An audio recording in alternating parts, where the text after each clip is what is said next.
Say it again. I've said it now 5 pods in a row. We've never seen a moment in history, in American history, where when CPI has printed successively above 5%, that it got under 5% without Fed funds getting to that same number. So we should all hope that this is the exception that proves the rule, but there's an enormous amount of data that would tell you that we have to take rates to double what the equilibrium rate is thought to be right now.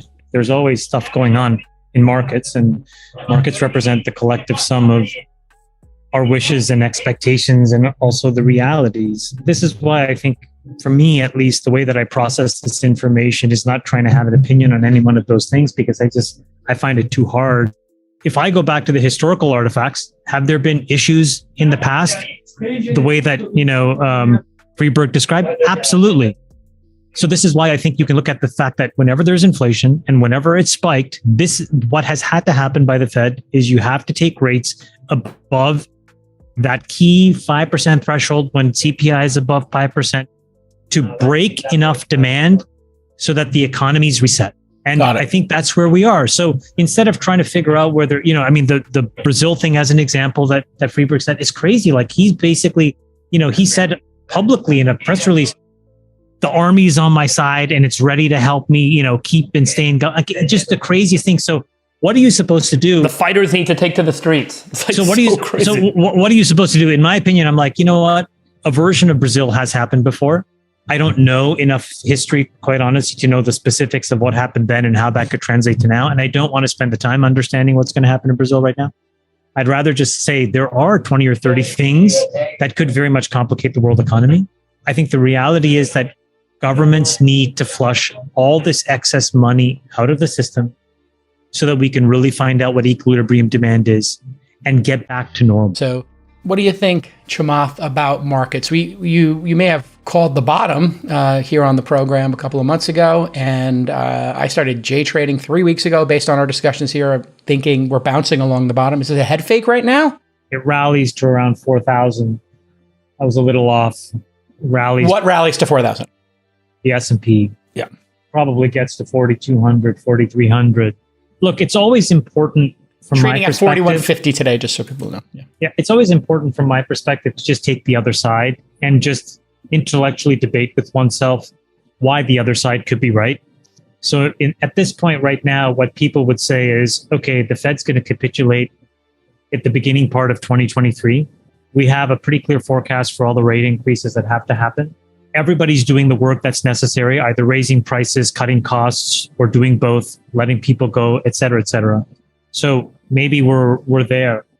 Okay, so what's the other side of that? Well, I think, again, as I've stated before, the other side starts with energy. And the reason why I think it's important is that it really is the conflation of an economic system and a political system using an instrument. And if you look inside of what's happening in Europe, there's a lot of complexities here that I think need to get unpacked. So, for example, a couple of days ago, the French government basically said that they're going to start producing less nuclear energy. And you'd say, well, why would they do that? Well, it turns out because, the temperatures are so high, you cannot use the water to cool these nuclear reactors because the exiting water is then so hot that would actually destroy the ecosystem of the lakes and rivers that they use to feed natural fresh water in to cool the nuclear reactor. So if you play all of that out, you start to see an issue where by, October, November of this year, we're back into the same complexity where energy is the tip of the spear around which everybody starts to debate all of the national security issues that we have to deal with, the Ukraine war, et cetera, et cetera. So I don't know. I mean, you've made a lot of money this year by basically doing the following, which is the exact opposite of everybody else. When everybody else was freaking out, had you bought, you would have made a ton of money. Now everybody's like, it's over.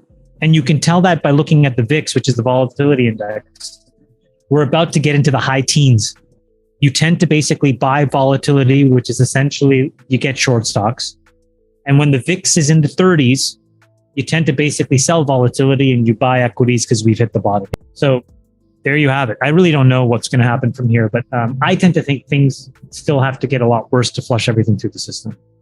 So there you have it. I really don't know what's going to happen from here, but I tend to think things still have to get a lot worse to flush everything through the system. All right, let's talk about markets, since that's what everybody really comes here for.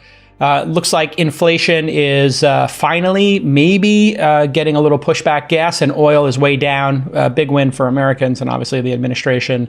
There clearly is an upper bound to how much people will pay for a gallon of gasoline. Consumption is actually going down, which is interesting. Humans pretty adaptable there.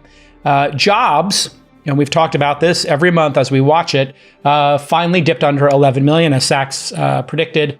We're going to shed 300,000 or 400,000 jobs, it seems, every month, which should take this, 10, 11 million number over the next year down to maybe 5 or 6, which would still be an unbelievable number and still put us at very robust full employment, which has been a big question. Also, there's a number of open job, the number of job recs. It went down by something like 500,000 in 1 month. Yeah, and it's been going down 300 or 400. So it's kind of been pretty consistent, but there's clearly something going on here.